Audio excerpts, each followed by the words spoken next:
It's the CEO. Some of them wear suits, traditional attire, jeans, and gown. I'm sure you're not expecting me to put on a gown, were you? What they wear doesn't matter, but their results, principles, ideals, and mentorship, those are what matter. Join me, Bumi, on the CEO as we speak with these successful CEOs and find out more about their struggles, triumphs, and see the world through their eye view. Get inspired weekly from Monday on the CEO. All right, you're welcome again to the CEO. My name is Bumi. A lot of you know me as Mr. Speaker, and it's going to be an exciting episode today. I am personally excited. The moment we got this interview scheduled, I don't know, just something in me has just been jumping, all the way. And you'll find out in just a moment. Now, on this platform, what we try to do is we have conversations with successful CEOs, find out what they go through every day, what they've done, to actually get to the level which we are all celebrating, and see how that can inspire people who want to start businesses or are already into businesses. All right. Now, some people actually start businesses while they're still on a paid employment. All right. And some go through with it, some fail. And some others resign outrightly, two guns in the air, I'm angry, and then they just go start a business and it crashes. But for the person we're about to speak with today, his proofs are actually out there, and you'll find out more about him in just a moment. Now, at the moment, he is the group CEO of Louis Valentino and Prixair companies. Okay, that's beginning to ring the bell, right? Okay. Now, when I say Louis Valentino and Prixair companies, that covers the Grosvenor fashion line, that covers Prixair Booker, Prixair Media, Prixair Hotels, Prixair Properties, Louis Valentino, as it has to do with home fittings, and of course properties. And then of course the food and beverages aspect, you'll be talking about Popsy, drink and snack and what have you. Now you can see he's a man with many caps. Let's make welcome on the set of the CEO today, Mr. Demola Banjo. You're welcome, sir. Thank you very much. Okay, so let's jump straight into it. You were in the bank for several years, and then you left in 2014. Am I correct? Okay. Now, what did you do? Did you do anything before banking, or did after school you just got into banking? Okay. Thank you very much, Bumi. To answer straight the question, I went straight into banking, from NYSC, and I did banking up until 2014 before I retired fully. However, I was partially retired from 2010, all right, into 2014, and then I left it completely in 2014. I'll tell you more about what I mean by partially retired. Because that was going to be my next question. So, all right, so we'll get into that. But was banking your choice, or that was just the next available thing after NYSC? No, banking was my choice, and I did after NYSC. I did only one interview. I submitted CV in one company, and that was Chartered Bank. Then, first trial, got a job, started a career, boom. And it took me all the way to general manager level before I retired. Amazing. Now, what are some of the things you learned in banking that are working for you now? So much. Discipline with time, discipline with resources, discipline with your vision, discipline with the mandates that you have. The discipline, factor that we worked with in the bank was so strong that it guided us into, making sure that we make a success of everything that we do. Besides that, the professional touch to things, was also a major value that the banking experience, gave me as well. And that has helped me to transfer that into, all my staff, all the people that I work with. And then it gave a lot of exposure. Okay. Now, I think this is the point where we now get to the partially retired part. At what point did you put all of this together? In 2010, when there was a bit of shake-up in the banking industry, I felt it's about time for me to go and do something else. I started thinking of different things that I like to do, but I had something in mind. And I tell you, the experience that we had, during the banking shake-up, then because, my bank was kind of affected, You know, I decided that I'm going to run businesses, you know, in various sectors, you know, that one shake-up would never be able to pull the company down. All right. You know, so it was a big determining factor for everything that we went into. So in 2010, I said, I'm done. I'm not doing banking anymore. But the industry did not allow me to go. Yeah, the industry did. Then I was in FCMB, and I told FCMB that, look, I need to go and do my own thing, and they were not ready to let me go. So we had to strike a deal. And the deal was like, I work 3 days in a week for them, and then I have 2 days to myself to do my business, you know, and that was how I started, you know. So while I was doing that, you know, I started building up, you know, the businesses, creating the ideas and all of that. So I shared my time into 2, one for myself and one for the bank. I ran that all the way, you know, into 2010, into 2014, because after FCMB, after I did it for like a year and a half, I had a call, you know. I had to just honor, you know, a call from one of my bosses to help him work in another bank and put the bank together. So I had to go and spend additional 2.5 years in that bank until the bank was sold, which I wouldn't want to, but you know when your boss calls you, you have to honor. So that dragged me into 2014 before I eventually and finally quit banking, and then I now focused on this. Now, a lot of people have that idea of, oh, I'm going to have several chains of income. I will delve into that industry, this one. They try, but they fail. Now, for those of us who live in Abuja, I mean, we can actually see proof of what you're doing. You know, I mean, from hospitality to media, media, entertainment and events, right, food and beverage, right, fashion. I mean, can we go into a bit of specifics? How did you launch all of, I mean, okay, now you've said clearly that the hospitality aspect had always been there and it's the oldest. Mm-hmm. Now, so did you launch all of them together or how? Because it was like we just shut our eyes, opened it, we started going to events, started seeing Prixair. Then the next thing we turned, started seeing the Booker. Mm-hmm. The next thing, I drove to Guaripa one day and I'm like, okay, which one is one again? Grab and go. Mm-hmm. And it was as if everything just came out at the same time. Tell us about that. All right. Interesting thing is that they actually didn't come out at the same time, but we made it very visible just about the same time. Now, what we did was when we started, you know, Prixair Hotel was our first investment, and it was there. And then we went into Valentino, the trading company, you know, and we started trading in construction finishes. So we do a lot of stuff around tiles, bathroom, doors, wallpapers, furniture, and all of those.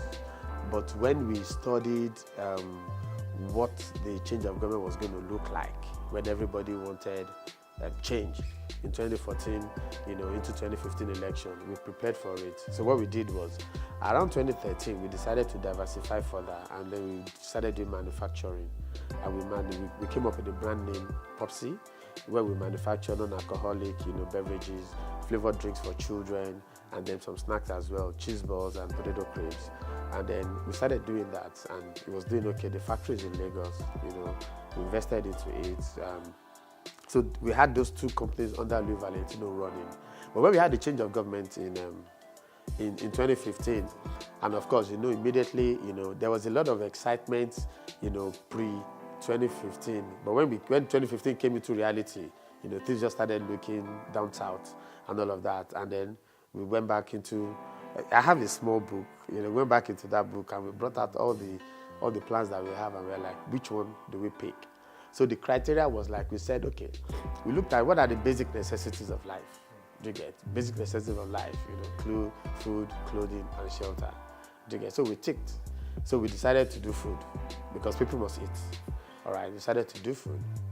Of course, the shelter business, you know, revolves around what Louis Valentino does right now and all of that. And of course, people will wear clothes. So that gave, you know, birth to Governor. And then we went into the food aspect, which is Prixair Booker, Grab and Go, and then our chops, the small chops. Now, how did they evolve? You know, we looked at what do people naturally, necessarily, you know, want to have every day. It's food. And we created the uniqueness of, you know, what we want to offer in the industry. And we came with Booker with the concept of doing local traditional menu but in a tush, and very nice environment. So the kind of food you want to go and eat in Mama Put, the kind of food you want to go and eat in Yao Yo, you're eating it in a nice environment, in a mall, in a place that is clean, nice, and very beautiful. So that was the idea behind Prixair Booker, and then we came up with that.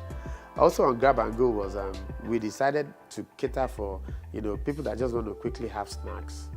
Snack on something, I don't want to eat food. And so Grab and Go is majorly, a pastry, kind of business, food concession business that focus on pastry items. So that was created as well. Now, to answer that question is that they were coming gradually, but we developed a strategy to launch the brand. All right, we divided our brands into two, the Louis Valentino brand and the Prixair brand. So overnight, people just woke up and they just saw us everywhere. And what did we do? We did a lot of adverts, we did a lot of creativity. We defined who we are, and then we made our presence, come out bold and strong. That's why people would think that we just did it overnight, It wasn't overnight, but the launching of the brand was done with an impact. It came with a bang, and everybody saw us, and that's where we are. Wow, interesting. All right, I'm still here with the CEO of the Louis Valentino and Prixair group of companies. We'll take a quick break. Don't go anywhere. When we return, he'll be delving into some of the principles that actually help him uphold the business and in terms of sustainability. Stay tuned.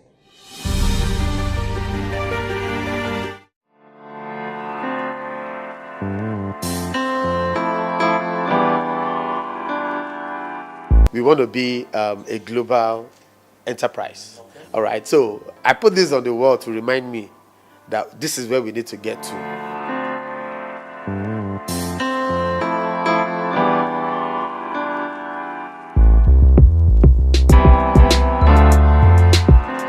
In this section, we have the bedrooms.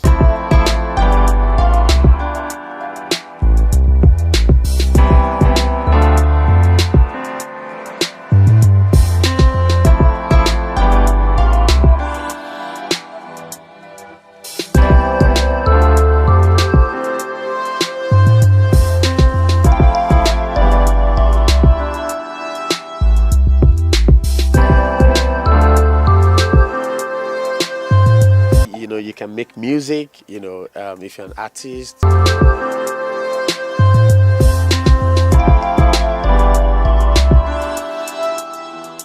All kinds of tiles, different designs. Those are in various categories.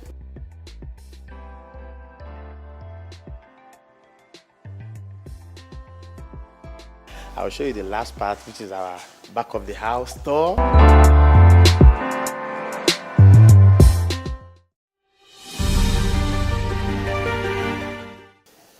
So we're back here on the CEO. My name is Bumi, don't forget that. And still privileged to be here with the CEO of the Louis Valentino and Prixair group of companies, Mr. Demola Banjo. You're welcome again, sir. Thank you.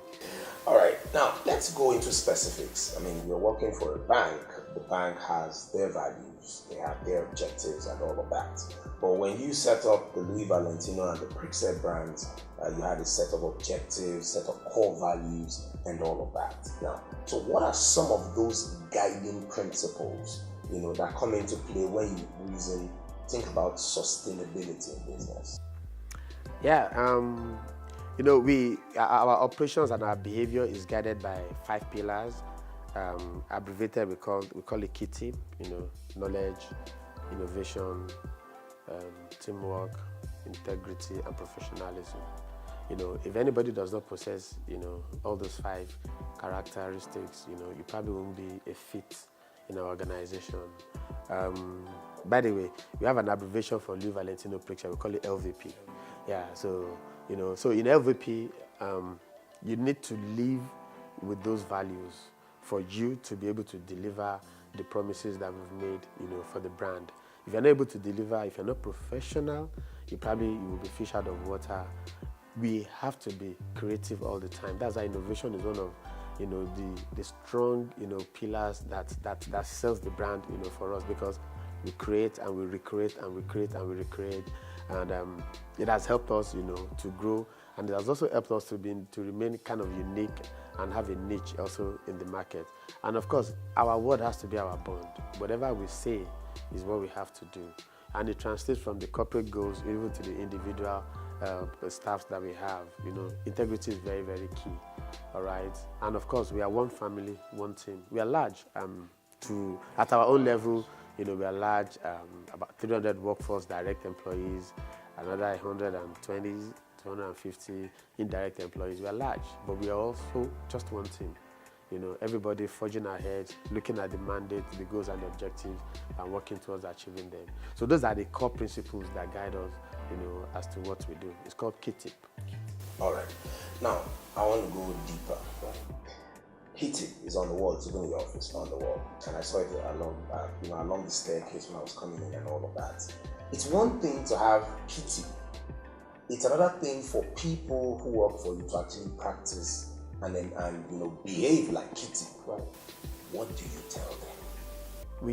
We tell them how important it is to succeed. All right. We let people know that failure isn't an option. We let all our staff see that there's reward in success. I tell you what, check all over the world. You know, people don't recognize failures. People don't associate with, you know, non-successful people. So we let them see that if you want to be somebody, you got to be successful. Now, we've also graduated the definition of success in different categories amongst our staffs. You know, if you're just a cashier, you know, at that level, you know, our definition and the category of success that we measure you with will be dependent on what you do and how you do it. So if a cashier is going to say, I'm successful at my level right now, you need to be able to cross-sell, you need to be able to give good customer service, you need to be able to meet some certain numbers, you know, in terms of revenue and parameters. So we had embedded, you know, success, achieving success, you know, into people. So it helps them to try to do more just because they need to get to a certain level. You know, so definition of success has been very, very key. And then what we did was with our core values is we didn't just put the core values on the walls. Do you get? We've done a lot of training, briefings, meetings, and all of that, where we relate every of our activity to each of the pillars of those values. Do you get? So we broke it down into, you know, like, you know, when you are trying to educate at the mundane level, you know, how you have to be professional. We don't just say professionalism. We define the way you appear, you know, to relate to professionalism, the way you talk to relate to professionalism, you know, the way you do documentation to relate to professionalism. So that is how we've been teaching, all right? And it has, to a large extent, it has worked. We still have a lot to do, I won't lie to you, because I can't say that we've got it 100% right. You get, we still have a lot to do, but I think so far so good, it is working. It is working. Now I'm curious. How do you keep track daily? Right. Very good question. We've got a very interesting and working structure. All right. We have executive directors for all our businesses, and the executive directors supervise heads of businesses as well. And then from heads of businesses, they're broken down into managers, departments, and all of those. Yeah. We also have some centralized functions as well. Our human resources is centralized. You know, our corporate services is centralized. Admin is also centralized. And our audit is centralized. Our account is also centralized. But they have, you know, branches, they have staff in various businesses and locations and all of that. So with that, every company is running as an entity. The accounting system differs for everybody. The bank account differs for everybody. And everybody accounts for their business at the end of the month. You know, so keeping track of it is, you know, I relate with the top people, the executives, and then, you know, they also relate with their people, and it goes all the way down. That's how we've been able to coordinate it. Okay. Now, at any point, I know you said failure is not an option, but at any point, did you make any business decision that looked as if permitted to act like a certain lawmaker who wanted to describe, you know, the way the government was going back and forth and said the government is doing like this, like this. Now, did you at any point make any business decision like, That one hurts. Yeah. We've had a, Share one. we've had a couple of Maybe we share one eventually. we've had a couple of experiences, because I wouldn't say everything every decision that we've taken just became 100% successful. No. But however, what we did was we've not had a major business failure, no. But we've had to adjust some of our businesses. We had to tweak them around just to make sure that they succeed and they survive, this harsh economic environment. All right, and we've done some things that we dropped. We did photography, and we dropped it because it wasn't just making sense. We couldn't create what advancements and the change that technology brought into photography. All right, we couldn't create an alternative to when you take a selfie yourself and you just have a soft copy and you send it to your wife. We had no alternative to that. So we had these big machines, these printing machines, big machines and all of that. And then we had to rely on when paparazzis go to events and then they rush to you to come and print and all of that. And at the end of the day, we saw that we were not going to catch up. So we let go. We let go of that business, That's been the only business that we had to shut down. All the other ones are the ones that have faced a couple of challenges, but we maneuvered around them, because we won't accept failure. But I would say the road has been very smooth. It's been turbulent, it's been turbulent. And for example, in our Popsi, in our manufacturing business, we faced a lot of challenges. At some point, we were almost going to give up. But I said, no, let's not give up. Let us recreate something else that will suit the market. Let us redesign the packaging. Let us modify the quantity. And we switched from 24 in a carton to 12 in a carton. We made it smaller. It was portable. Make the color nicer and beautiful. And we launched back into the market. And the market accepted it. And it worked. So what we do is when we see, because every business has its own challenges as well. When we see it, we don't give up. We don't give up, we make sure that we fight our way through, change, adjust, amend, and all of that. That is why innovation in our core value is a major driving force. Because what we do is just to create and recreate and find a way to go around it. Wow.